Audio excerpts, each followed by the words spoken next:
एक बार डिटेल में बताना चाहती हूँ। मैं एशिया की पहली लड़की हूँ जिसने 8 साल की उम्र में 10वीं की परीक्षा पास की,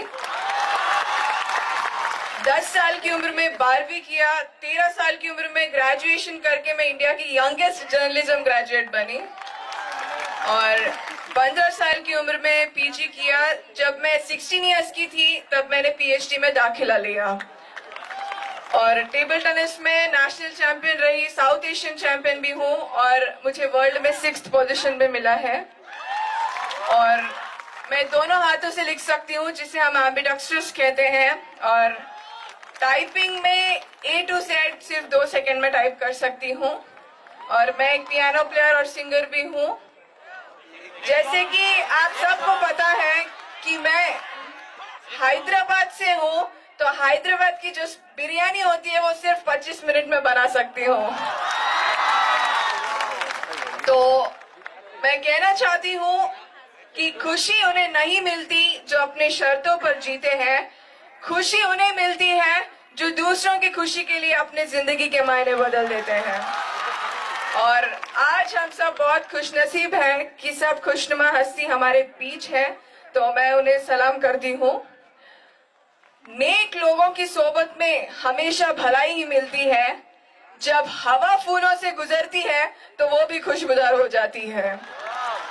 तो ऐसे ही नेक लोगों में से हमारे एहतेशाम सर, जिन्होंने इकरा बिस्म रब्बिका जो कुरान की पहली आयत है जो हमें तालीम के बारे में बताती है, उसकी तामीर की है, जिसके वजह से आज यहाँ के स्टूडेंट्स पत्रकारिता और अलग अलग क्षेत्रों में अपना लोहा मनवाया है।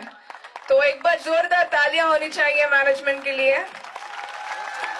मुझे तालियों की आवाज सुनाई नहीं दे रही, जोर से। यस। तो इल्म की वजह से दोस्तों में इजाफा होता है और यहाँ पे जितने भी लड़कियां हैं उनसे मैं ये कहना चाहती हूँ कि ऐश्वर्या राय बनना है तो एक बुलंद नसीब चाहिए, पर मदर टेरेसा बनना है तो एक नेक दिल चाहिए। और यहाँ पर बैठे हुए सभी लड़कियों में वो खूबी है, मैं ये मानती हूँ। क्यों? और सिर्फ नेक दिली को निखारना चाहिए और ज्यादा सजने संवरने के बाद में भी मिट्टी में मिलना है। अगर आप रूह को संवारोगे तो उसे रब के पास जाना है। तो संवारना ही है तो रूह को संवारो, जिस्म को नहीं, और ये सिर्फ और सिर्फ तालीम के द्वारा ही किया जा सकता है, ऐसा मैं मानती हूँ। और आपकी वालिदैन जो एक कुदरत का नायाब तोहफा है, जो हर वक्त आपको दुआएं देती रहती है, चाहे वो अपने पास हो या ना हो। जैसे झील नदी सूखने पर भी अपनी नमी रखती है, वैसे ही अपनी माँ हमेशा अपने बच्चों को दुआओं में रखती है। तो इसीलिए मैं कहती हूँ कि माँ तो जन्नत का फूल है, प्यार करना उसका उसूल है। दुनिया की मोहब्बत फिजूल है, माँ की हर दुआ कबूल है। माँ को नाराज करना इंसान तेरी भूल है, माँ के कदमों की मिट्टी जन्नत की धूल है।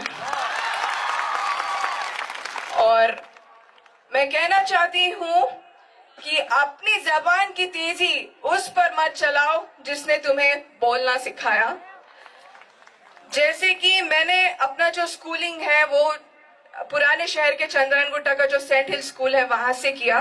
तो वहां के जो हमारे जो चेयरमैन थे आजम सर और सादिक सर, उन्होंने नमाज की फिक्र अपने पर फर्ज कर ली और दुनिया के फिक्र से आजाद हो गए और आज कामयाबी उनकी कदम चूम रही है। और मैंने उन्हें गर्मियों में रोजों में देखा और एक प्रोफेशनल एजुकेशनिस्ट की तरह भी देखा और सर्दियों में वजू करते देखा, जो आज उनके मशहूर और मारूफ होने की एक वजह है। तो आप भी अगर उनके नक्शे कदम पर चलोगे तो जरूर कामयाब हो जाओगे। क्योंकि अक्सर मैं हमेशा बताती हूँ कि फजर, जोहर, असर, मगरिब और इंशा 5 वक्त की नमाज है। अगर आप फजर सोने में, जोहर नौकरी में, असर चाय में, मगरिब रास्ते में और ईशा टीवी पर काटते हैं तो आपको समझना होगा कि आपकी जिंदगी भी कटने वाली है, क्योंकि जो इंसान नमाज के सजदों में ज्यादा झुकते हैं उसे जिंदगी में किसी के सामने झुक